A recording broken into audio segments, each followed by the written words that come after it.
Thank you very much for the keynote address. I'd ask you to please stay there if you can. Okay. We'd love to take a round of questions. We actually have plenty of time, so this is your chance for questions about Equatorial Guinea, cultural diplomacy as a whole. I'm sure the Chargé d'Affaires would be open. So who would like to go first? As always, raise your hand, and if you could briefly introduce yourself when making the question or the comments. Don't be scared.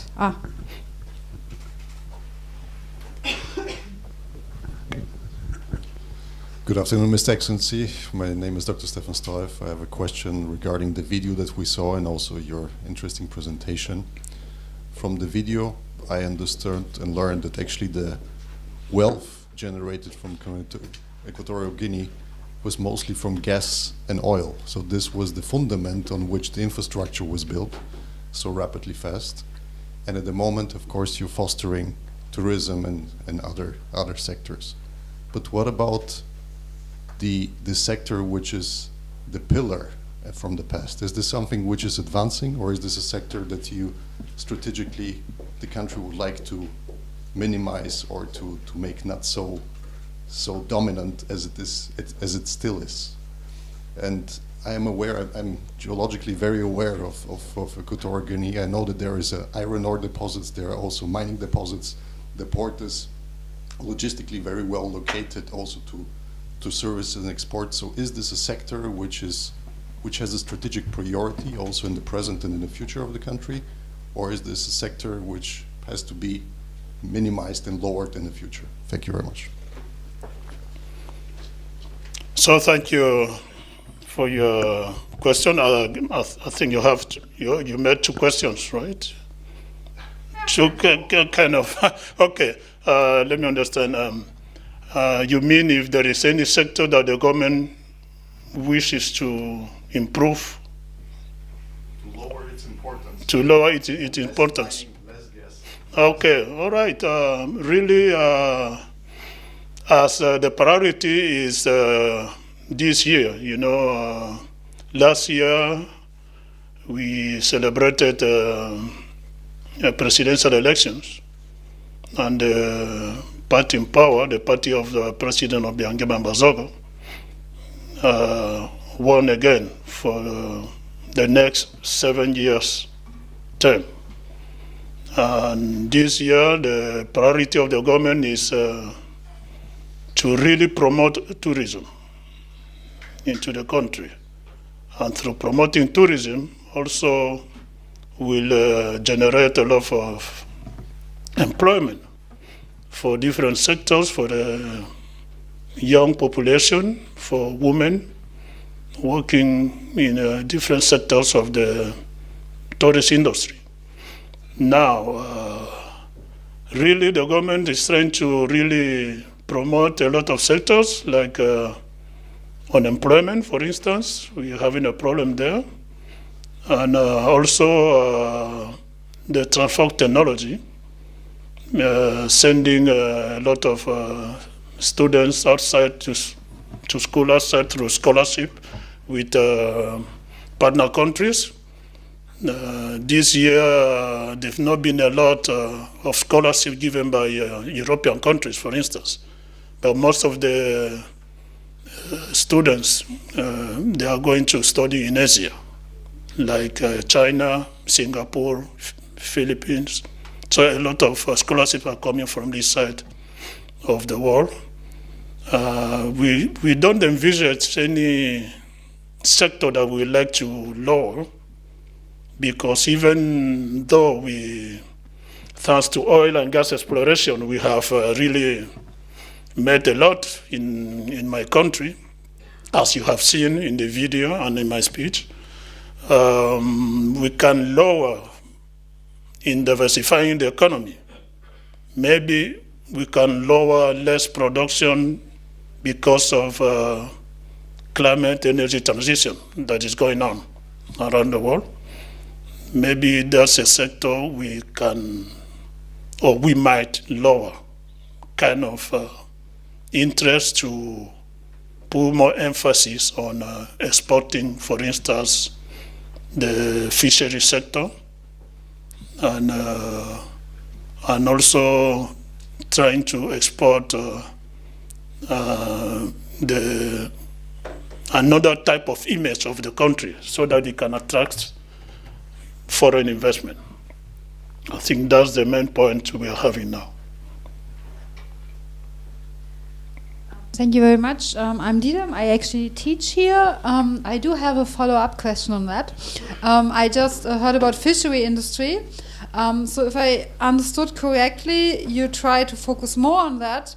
But then when I look at like global fisheries, they are depleted. There's more toxins than ever in the water and hence in the fish. So I'm wondering, like, this is my area of expertise, climate change adaptation. Like, how come, like, do you actually have a focus on then fisheries?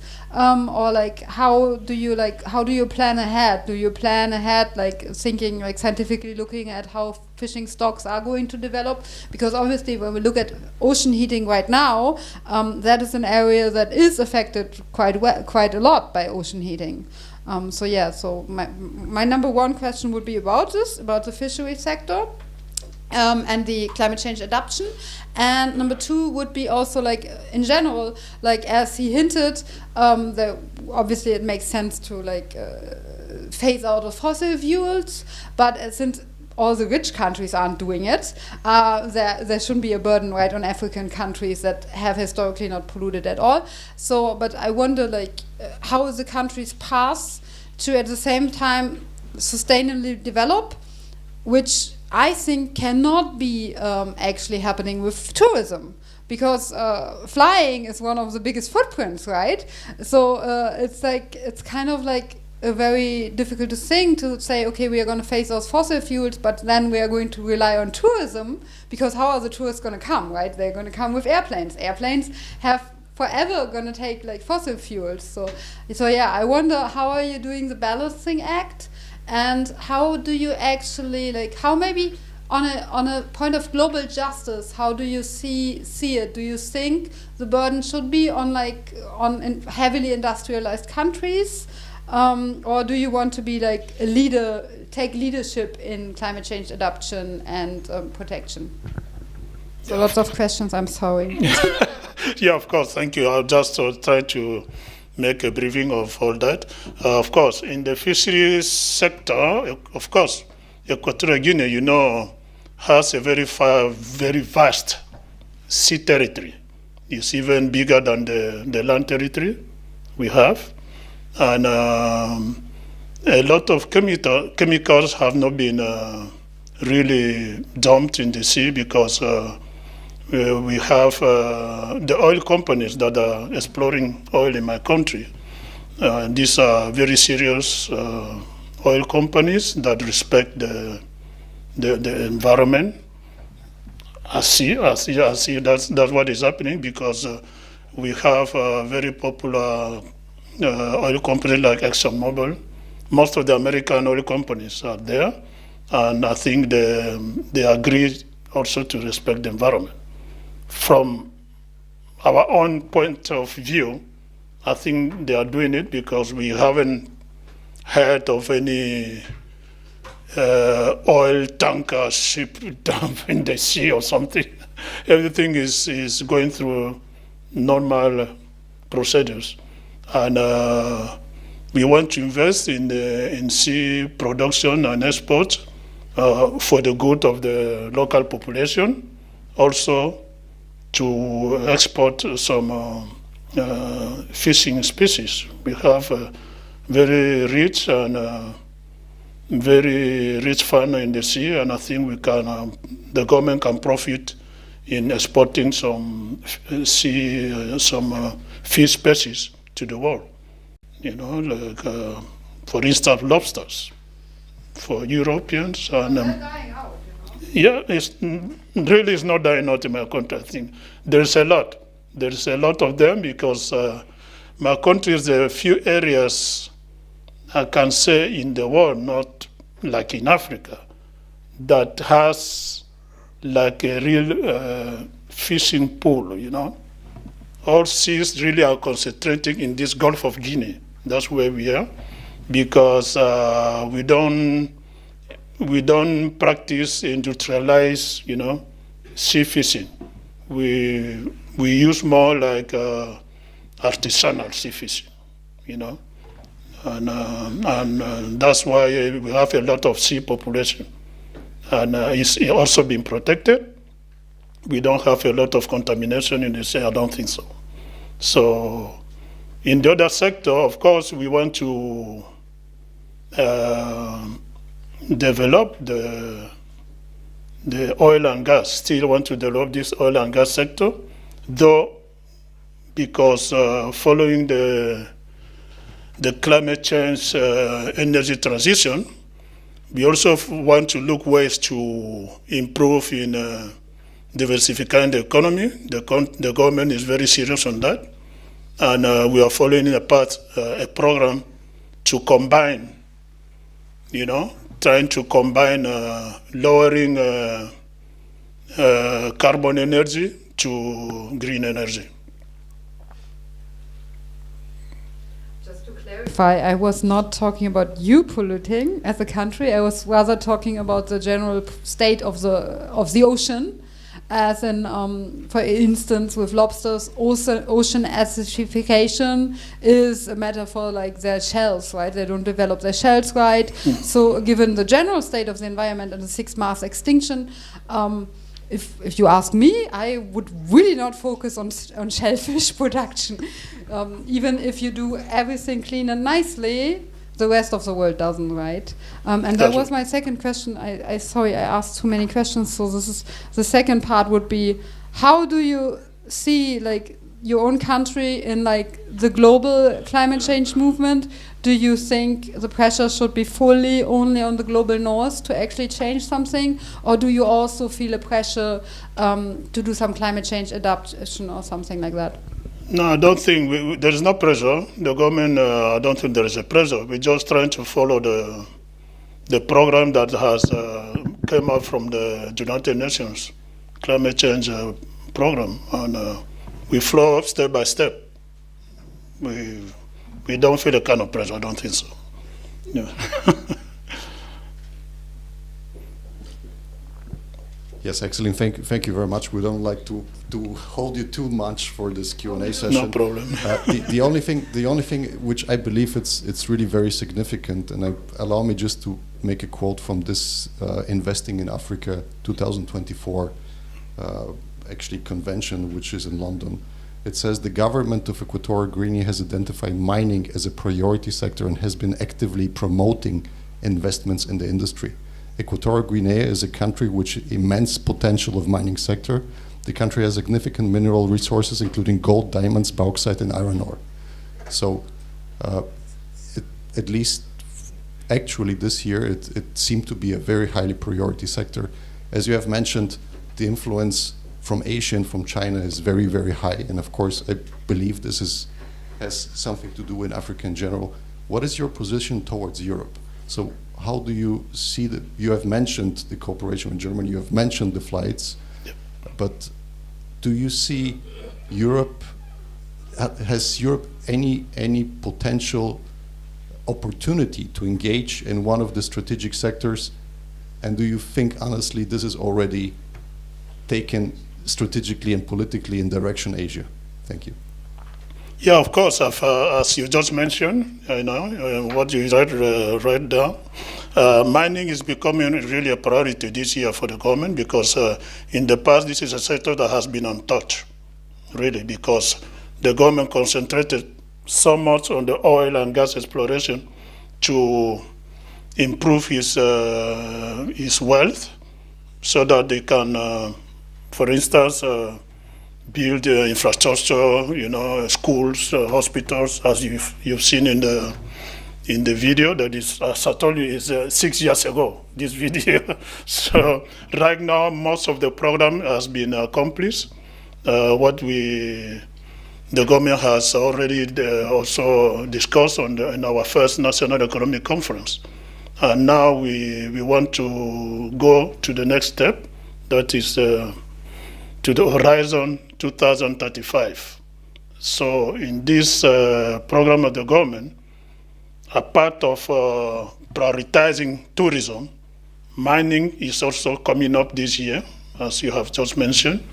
And I think, there's a lot of Chinese governments. You know, they're everywhere in Africa. It's not only Equatorial Guinea. They're everywhere in Africa, but of course, Europe can do something. Europe can do something, especially Germany. You know, as I told you before, we engaged with Germany in the past before the Chinese arrived. So Germany was in my country. We gave them a lot of contacts to a lot of German companies. Nowadays, some of them has left, and a few ones are there now. But we try to, our minister was here recently last month, meeting with his foreign affairs counterparts, our Minister of Foreign Affairs, and they discussed in renewing a cooperation agreement on trade. And very, very, in a few days, a meeting will be made in my country because they invited the Federal Foreign Affairs Minister to visit Equatorial Guinea so that they can renew this trade agreement that will give path to more German companies to invest in Equatorial Guinea, in mining, in some other sectors. Now, as I told you, we brought a booklet with me that is exposed at the entrance. This is a booklet that really gives a lot of information about how to invest in Equatorial Guinea. It's in English, you know, English version. You know, it's something wonderful because in Equatorial Guinea we mostly speak Spanish. It's very difficult for us to really come up with something that it was produced this year, and I invite you to have a look at it. And if you don't have enough, you can go to the QR code and be more informed about how to invest in Equatorial Guinea. Of course, Europeans and German companies are more than welcome to come and invest. Don't be afraid of Chinese. Equatorial Guinea has a lot of, a diverse umbrella of partners around the world. We have Latin American countries, we have Asian countries, we have good relationships with India, and most of these countries has their embassies in Malabo, the capital city of Equatorial Guinea. It's a pity that Germany closed their embassy in 2001, alleging from Cameroon they were still getting in contact. That's good. They have appointed a new ambassador in Cameroon.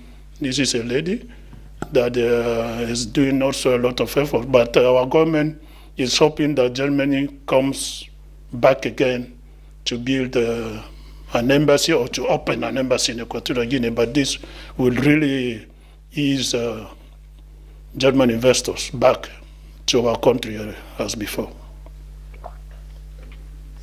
Thank you. So we are kind of playing ping pong with you. I hope that's okay. So about that, I was wondering. So how does it work? Do you have property rights for how do your mining contracts work? Because given that we know that a lot of Chinese companies are already there, is this like a nationalized system? Is it? Do you sign away mining rights for 100 years? How do you like secure now that it's like the nation actually has benefits? Because historically, when we look at ExxonMobil, not every country profits actually from having ExxonMobil in their country. Yeah, in the mining sector, I'm not an expert in mining anyway, but I can tell you that we have a ministry of mines and oil, you know, and this ministry is in charge of administrating all mining agreements and so forth. They have their own program. Everything is established, and as you can say again, I can refer you to this booklet. Everything is explained here. How a German company can invest in Equatorial Guinea in every sector. I pointed to you the green economy, the yellow economy, that is mining and so forth. And we have the blue economy, that's the sea fisheries, and I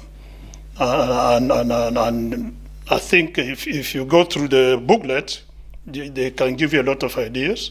But what I know is that we don't nationalize any company, foreign company, but we sign agreements. I just to correct how maybe I phrased it incorrectly. Okay. I'm actually teaching a lot of students here, so that's why I'm coming up with those like very general questions. And we actually have a whole class on China. We do 3 hours of only Chinese diplomacy. So that's why I was asking. So I'm not from the investor side, right? I'm like from the human rights perspective side. So, so I was wondering from your perspective, how as a country do you ensure the benefits for the population? So the opposite side, not the investor side, but the side, like how do you ensure that actually, the public welfare and so on does benefit from it, and not just like privatized companies and so on? Okay, all right. Yes, now I got your questions. Actually, the Chinese companies, when they come to invest in a country like in Africa, they bring their own staff. So that's a problem for us. That's why I told you before we have a problem with unemployment. And whilst I think if an European country comes, we still have European countries. But we need more because they employ locals. And that by employing locals, it gives benefits for their families and also for their standard of living. It will increase. So we rather have European investors than the Chinese. But I can tell you that by now, even though the Chinese has their own way of making things with the government to improve, like building infrastructures, big investment projects, but they don't employ locals. That's the problem they have. While if we succeed with the European big company, of course, they employ locals and they help the local population for a better standard life of living. Like we had a lot of some French companies, even a big multinational French company called Bloc that was there. They did a lot of infrastructure building, and they employed a lot of Equatorial Guineans locals, and that was good. We still have another French company called Total Energy. They are concentrated in the oil sector, distribution of oil, and they also employ locals in their own factories and petrol stations.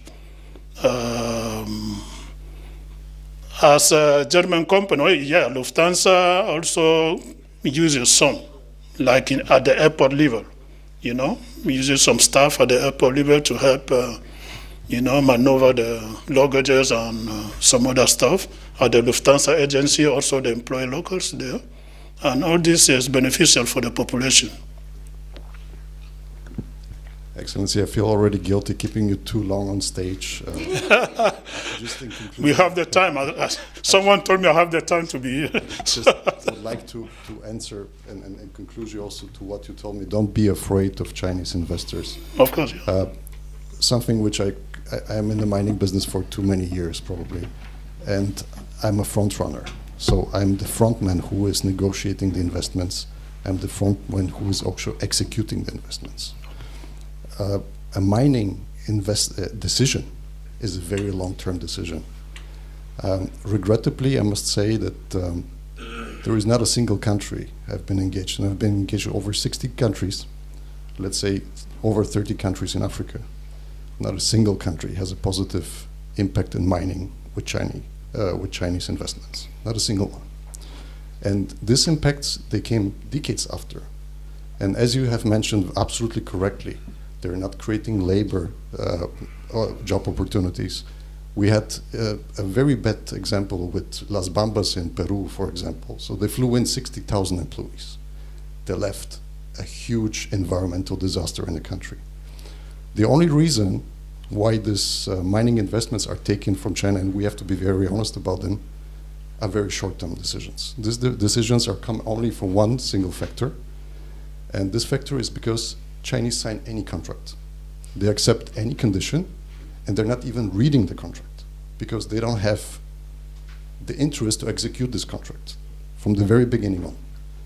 When we enter a business partnership, and I speak actually as an Austrian company, not as a German company, but I would say we share the same culture. In Austria and Germany, when we sign a contract, we really mean to execute it. It's a very different angle. So when we make a commitment, and especially such a long-term commitment, we do this from the perspective to really execute this commitment. It means that there are things that we can do, and there are things that we cannot do. And something that I have experienced numerous times in negotiations of long-term mining projects is that we've been pushed in the back, especially in Africa, because we could not commit to crazy numbers and to financial expectations, but we're committing to the social programs, we're committing to the real sustainable developments. And so my message of today probably is just really to recommend Equatorial Guinea just really to take the example of Botswana, of Namibia, to learn from the mistakes of Congo, and really to listen what really has happened there in the past 10 to 15 years, and not to make the same mistakes again. The reason why China in the moment is so heavily invested and interested in Equatorial Guinea is exactly because they are banned from most other places in Africa. Thank you. You're right in your comments. And I think my government is also learning from, as you said, from mistakes made by other countries. We try to learn and to correct our path. Now, even I can tell you that my government has even limited some Chinese investors to come in because of some errors that they did in the past, for instance, by building social housings in my country. So a Chinese company they didn't do a good job. And the vice president, who is really in charge now of all these agreements, asked them to rebuild the buildings again. Like for instance, and I don't think these guys are going to get another extension of the agreement anymore. But as you said, you have the experience of Australia. So you're from Australia. I think we share the same point of views. And we are trying to improve, but we want more European companies to come, to step forward, to come like the Chinese did, but in a different type, of way to approach the government, and the Chinese have succeeded, and I give them credit, in approaching African governments, like straightforward talking, not too much regulations in the middle. And that's why the European company, maybe I can say they failed somehow, because before there's too much talking before they decide to invest. And this really can get African countries, they get them exhausted, and so okay. if you are bringing too much regulations and conditions, then I'd rather take a Chinese guy because he's straightforward.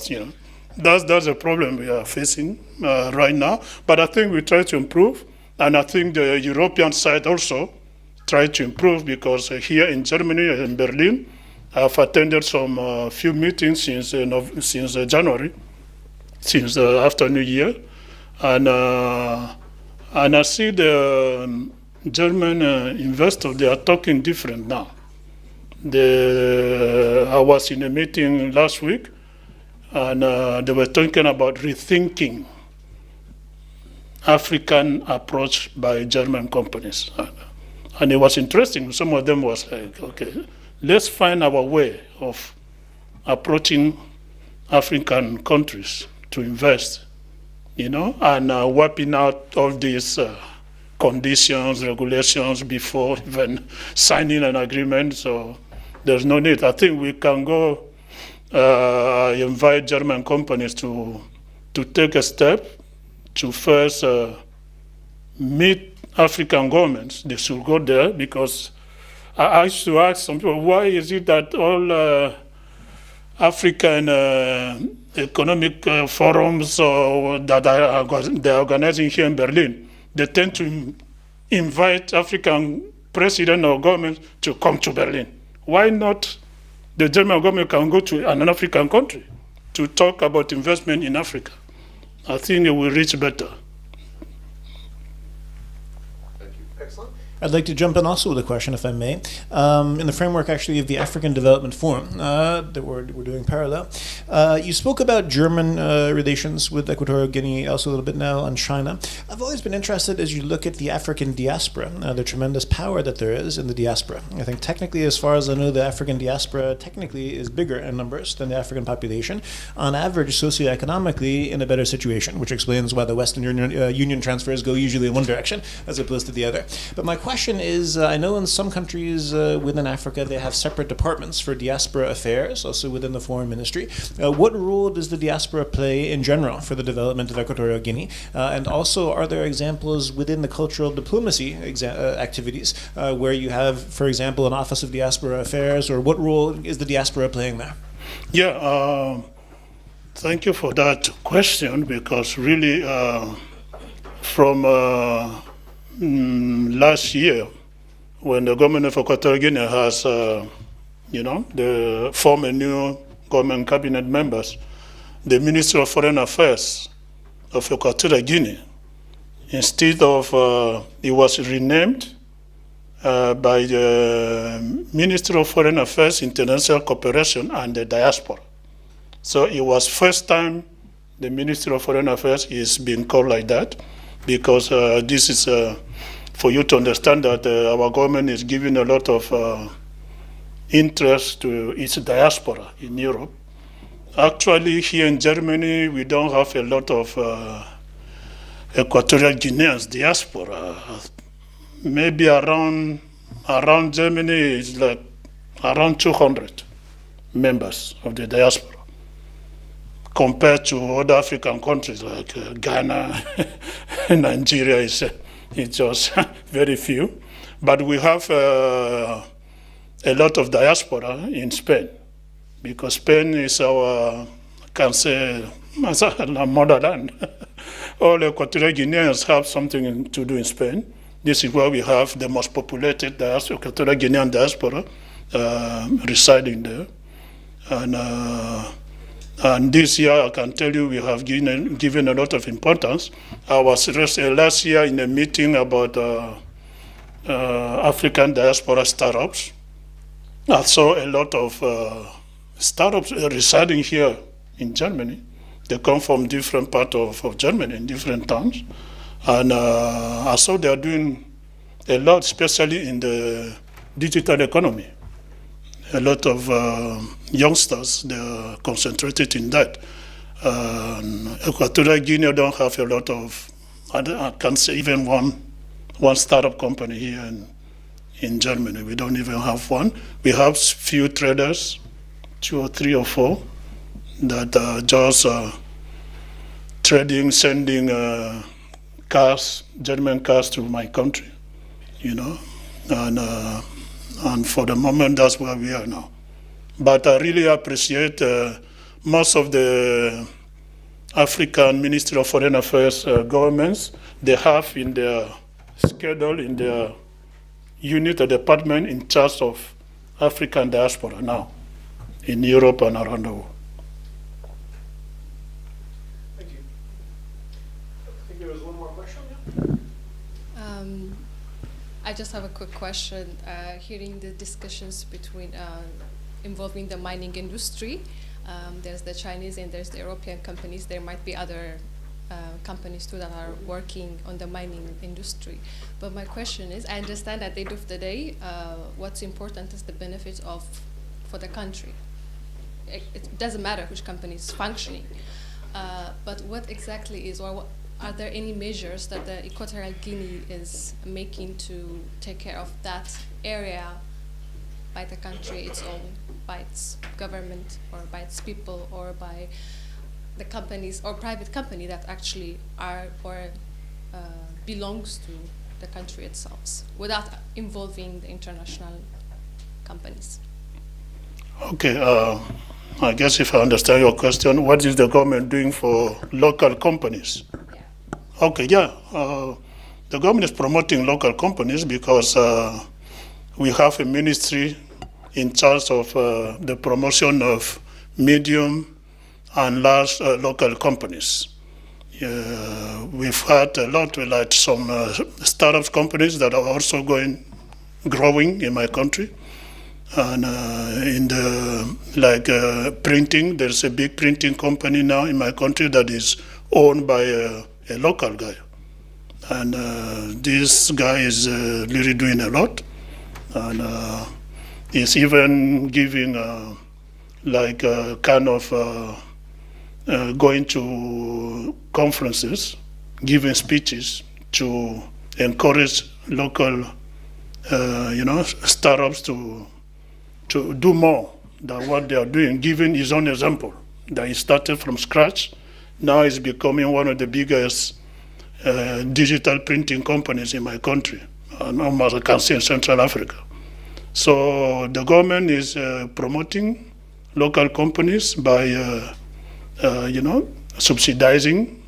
If you bring a company, you need credit. Is promoting, giving facility to local companies to have some credit in the banks so that they can grow.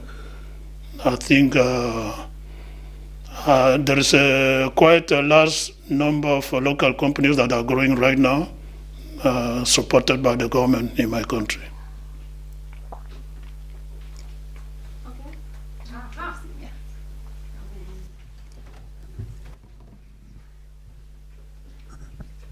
My name is Adama.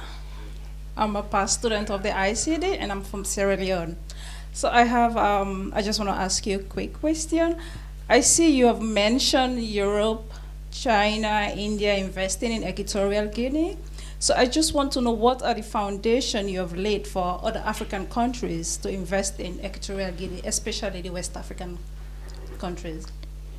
Yes. Can I add? Yeah, of course.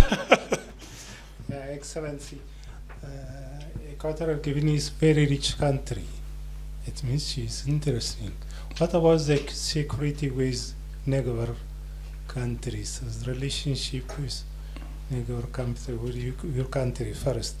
The second, who is tourist number one? From which region, which country now? Thank you. Okay, no, I'll take her question first. My government is open to any African country willing to invest in Equatorial Guinea, of course. We have our privileged African countries, our neighbors. They are privileged in that sense. You say from Sierra Leone, it's far from the West, but we have privileged agreements with Nigeria, for instance. There's a superpower African country from their neighbors like Cameroon and Gabon. These are neighboring countries that are more privileged. Even our government is selling, they have an agreement to sell electricity to Gabon very recently. And this is a good trade they are doing between the two broader countries. We also have a lot of trade with Cameroon in the boundary areas. You know, Cameroon forms boundary with Equatorial Guinea on the mainland side. And there's a lot of trade also with Nigeria. And even the Nigeria owns a whole market in my country, in the capital city. It's only Nigerian traders that sells there. So you can imagine. And also we had other exchange of oil exploration with Nigeria. In the past, in the present, and in the future, we still have agreement going on there. Of course, there is a few African visitors or companies coming outside from these countries I'm telling you about.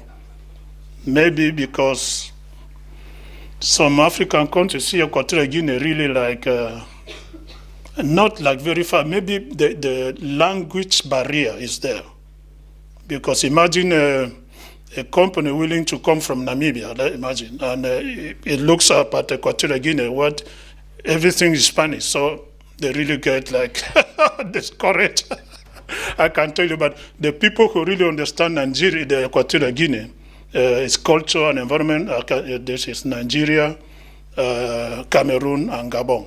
Yes, we still have some good relationship with Ghana, and of course, as far as Uganda, we just opened an embassy there too.